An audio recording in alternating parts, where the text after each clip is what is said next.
Bonjour, je vais vous présenter la spécialité numérique et sciences informatiques que l'on propose au lycée Saint-Joseph-Pierre-Rouge. Alors cette spécialité n'est pas spécialement réservée à des futurs spécialistes de l'informatique, mais à tous ceux qui sont un peu curieux et intéressés de comprendre ce qu'il y a dans un ordinateur et autour d'un ordinateur.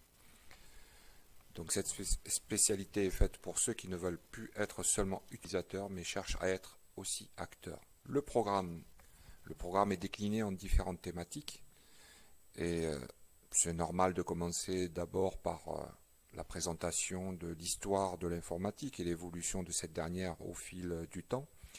Puis on rentre dans l'information, c'est-à-dire la représentation de l'information et le traitement de cette dernière. Les notions d'algorithmique sont vues, étudiées, analysées, ainsi que l'utilisation de divers langages de programmation. Et bien sûr, tout ce qui tourne autour du matériel, le hardware, architecture des ordinateurs. Donc, quels sont les outils? Le premier et le principal, c'est une salle informatique dédiée à cet enseignement, composée de 16 ordinateurs qui utilisent différents logiciels.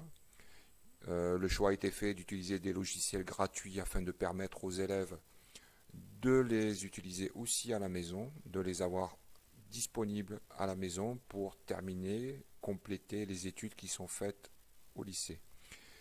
Des robots, parce que c'est aussi une des thématiques du programme à travers l'architecture des ordinateurs, des cartes de développement, et bien sûr, nous utiliserons divers systèmes d'exploitation pour habituer l'élève à des systèmes tout simplement différents. Linux, entre autres, et Windows, que vous connaissez sûrement. Les horaires en première, c'est 4 heures, 2 fois 2 heures hebdomadaires. Et en fin de première, pour les élèves qui décident de ne pas garder la spécialité en terminale, ils auront une épreuve écrite de 2 heures avec un coefficient de 5. En terminale, on passe à 6 heures, donc 3 blocs de 2 heures.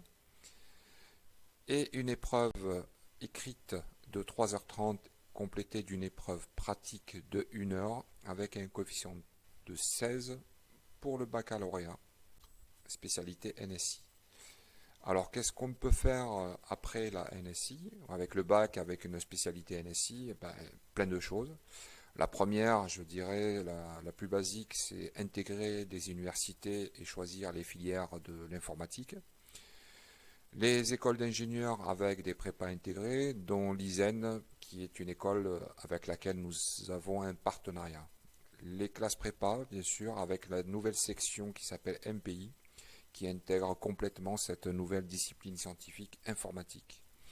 Et bien sûr, pour ceux qui se destinent à des études plus courtes, plus sécurisées, les IUT. Il y en a de nombreux et avec différentes déclinaisons. Voilà, je vous remercie de votre attention et vous dis peut-être à bientôt au sein de notre établissement.